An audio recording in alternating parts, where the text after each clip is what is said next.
Hi children, ఇప్పుడు snacks time అయింది కదా. మరి మీరందరూ స్నాక్స్ తింటారా?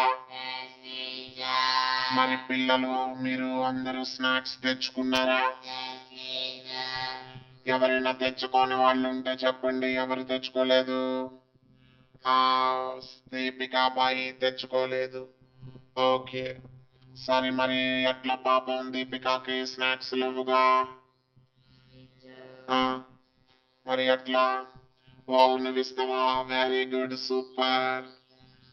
మరి దీపిక, మరి నీకు నీ మీద ఇష్టంగా అక్కని ఇచ్చింది కదా, మరి నువ్వేం చేస్తావురా?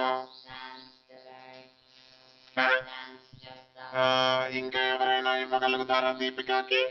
Very good, very good. అందరూ ఇట్లా షేర్ చేసుకొని హ్యాపీగా స్కూల్లో అందరూ కలిసిమెలిసి ఉండాలి, అవునా? దీపిక థ్యాంక్స్ చెప్పు నాన్న వాళ్ళకి. Okay, happy eating. Have your snacks.